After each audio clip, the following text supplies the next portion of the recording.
warahmatullahi wabarakatuh. Waalaikumsalam warahmatullahi wabarakatuh. Kita berdoa dulu sebelum melaksanakan kegiatan pembelajaran. Berdoa mulai.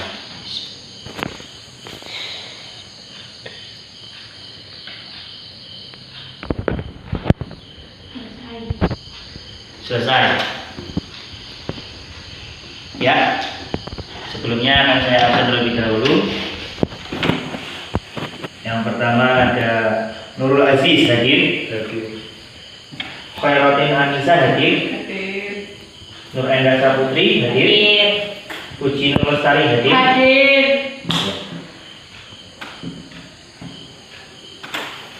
Yang tidak hadir ada Aldo Kutukuba hadir. Alfa Pak. Oh Alfa ya. Sudah berapa hari? 3 Ya nanti coba. di DO aja Pak. Tanyakan ya. Ya. Parah juga ya. Selamat pagi anak-anakku semuanya. Pagi. Kok kurang semangat begini? Hari ini kita akan membahas tentang materi yakni kelas 11 semester 2 ada materi dakwah, tabligh dan khutbah.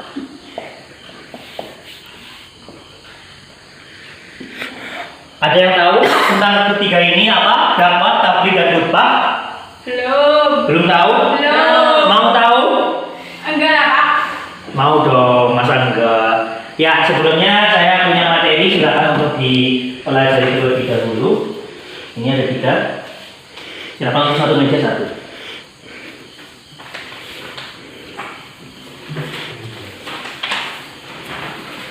Ya, di lembar terakhir ada ayat Al-Quran yang wajib kalian hafal. Silakan untuk salah seorang dari kalian maju ke depan untuk menuliskan ayat tersebut. Saya akan tunjuk Nurul Aziz, silakan untuk maju ke depan. Tengok orang ya.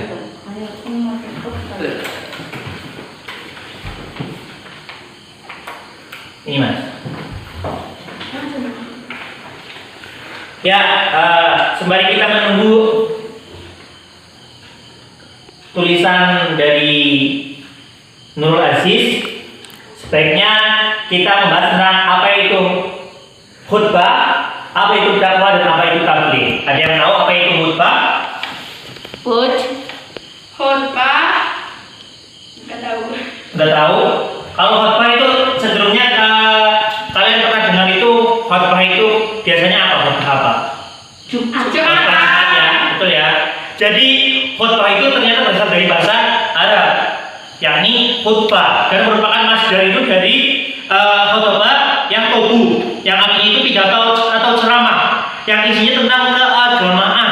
Khutbah yang diisyaratkan dalam Islam itu ada beberapa, yakni ada khutbah yang tadi ada khutbah Jumat, khutbah Idul Adha, khutbah khusuf, terus khutbah kusuf, terus ada khutbah salat istisqa, khutbah nikah, khutbah wukuf di padang Arafah.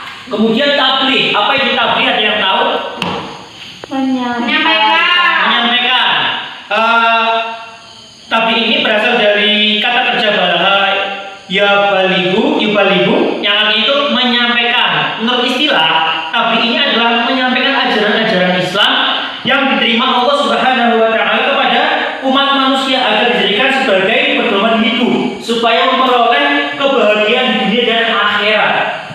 Orang yang bertabligh namanya siapa? Ada yang tahu? Mubalik. Ya, betul. Tadi orang-orang yang berkhutbah namanya orang yang berkhutbah. Khotib. Ya, khotib, betul sekali. Kemudian yang ketiga ada dakwah.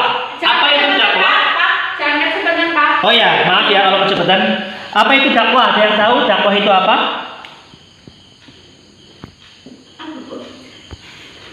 Nggak tahu? Memanggil. Terus? Ya, Khairotin Anissa silakan. Apa itu dakwah? Silakan menurut syarat, menurut istilah, menurut bahasa, silakan dijelaskan. istilah, Ya. dakwah adalah kegiatan yang bersifat menyeru, mengajak, dan memanggil orang untuk beriman dan taat kepada Allah sesuai dengan ajaran Islam. Sedangkan orang yang menerima seruan dakwah menjadi orang yang beriman dan taat kepada Allah, tentu akan meraih kesejahteraan di dunia dan di akhirat. Ya, jadi dakwah ini berasal dari kata kerja da'a yad'u, yang artinya itu memanggil, menyeru atau menjenguk. Orang yang menyampaikan dakwah itu dinamakan dai.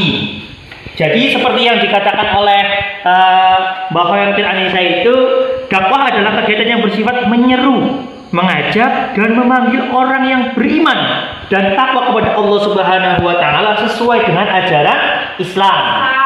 Nah, setelah kita tahu apa itu khutbah, apa itu tabligh, apa itu dakwah, maka tentunya kita itu belum ya Mas, ini belum selesai.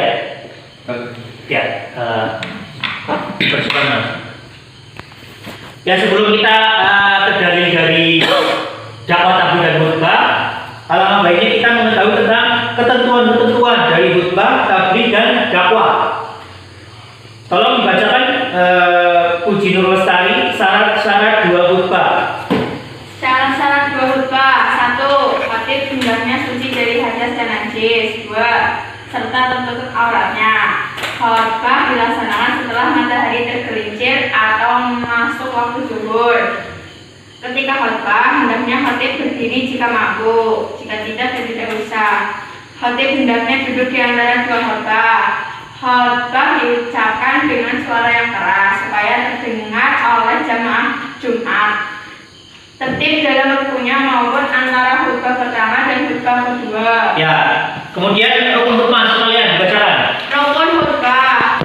1. Membaca hamdalah. 2. Membaca syahadatain, syahadat tauhid dan tauhid.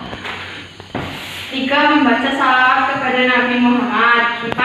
Berwasiat atau memberi nasihat tentang takwa dan menyampaikan ajaran akidah, ibadah dan akhlak. 1, 2, 3, 4, 5. Membaca ayat Al-Quran pada salah satu dari dua khutbah Rasulullah.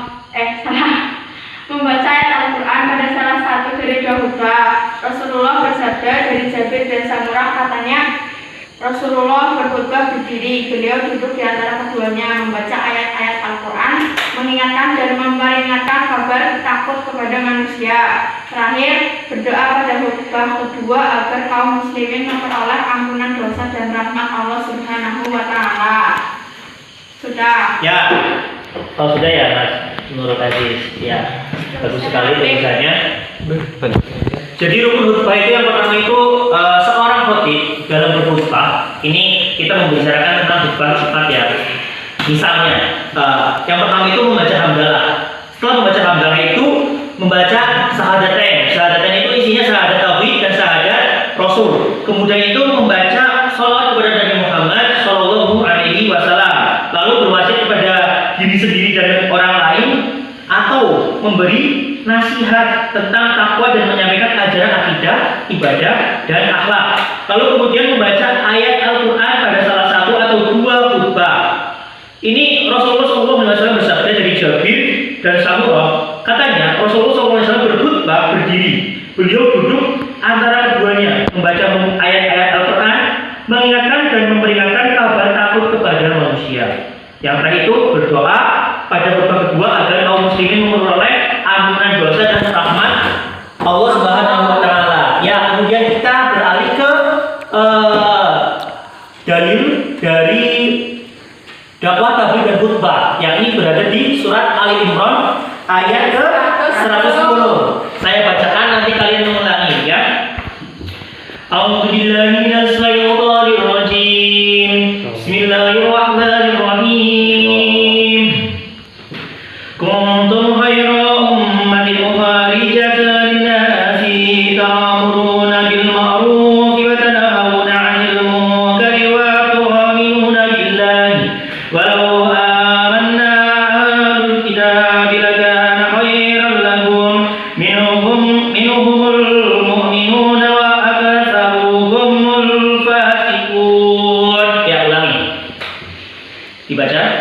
A'udzu billahi minasyaitonir rajim. Bismillahirrahmanirrahim. Kuntum khaira ummatin ukhrijat lin-nasi ta'muruna bil ma'rufi wa tanhauna 'anil munkari wa tu'minuna billah. Walau amana ahlul kitabi lakana khairan lahum minhumul mu'minuna wa aktsaruhumul fasiqun. Nur Enda Samudri, silakan dibacakan artinya. Ya, yang artinya kamu adalah umat yang terbaik yang dilahirkan untuk manusia, menyuruh pada yang ma'ruf dan mencegah dari yang mungkar, dan beriman kepada Allah. Sekiranya ahli kitab beriman, tentulah itu lebih baik bagi mereka. Di antara mereka ada yang beriman, dan kebanyakan mereka adalah orang-orang yang fasik. Quran Surat Ali Imran ayat 110. Ya, sudah ya, itu adalah merupakan dalil dari dakwah, takbir, dan khutbah. Lalu kita ke takbir dan dakwah. Takbir dan dakwah ini seorang mubalik atau da'iyah atau da'i itu memulai khutbah, memulai dakwah atau takbirnya itu dari diri sendiri. Maksudnya itu sebelum seorang mubalik atau da'i ini mengajak orang lain untuk beriman dan bertakwa, maka terlebih dahulu mubalik atau da'i itu menjadi orang yang beriman atau bertakwa. Nah, cara kita untuk berdakwah atau bertabligh ini ada dua, yakni bilhal dan bilisan. Bilhal artinya apa? Bilhal itu artinya melalui perbuatan baik yang diridhoi Allah Subhanahu wa taala agar diteladani oleh orang lain. Nah, ketika kita berbicara tentang bilisan atau melalui ucapan lisan, maka ada tiga metode. Yang pertama ada metode hikmah, kemudian mau'izatul hasanah, dan metode mujadalah billati hiya ahsan.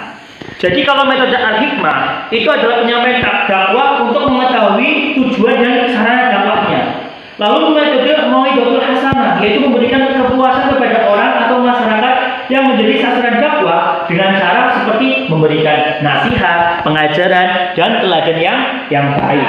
Kemudian mujadalah billati hiya ahsan. Artinya apa? Artinya bahwasanya ketika kita ingin berdakwah secara bilisan, itu metodenya itu dengan cara bertukar pikiran atau berdiskusi. Nah, sampai sini ada pertanyaan mengenai materi kita hari ini? Tidak ada. Tidak ada. Nah, apakah tidak ada pertanyaan yang muncul dari Mas Mbak semuanya mengenai apa sih perbedaan dari ketiganya? Tidak ada yang bertanya, maka jawabannya akan ada di lembar terakhir.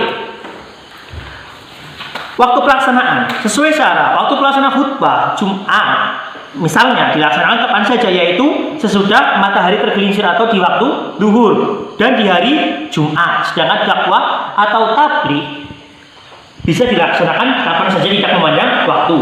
Kemudian khotib Jumat dan juru dakwah ini yang sedikit penting, bahwasanya khotib Jumat itu harus laki-laki, tetapi kalau juru dakwah atau mubalik dan mubalighah itu tidak mesti harus lelaki, bisa juga sebagai wanita. Ya, di sini kita akan mengambil kesimpulan bahwasanya dakwah artinya apa tadi secara bahasa? Menyeru. Sedangkan tabligh menyampaikan.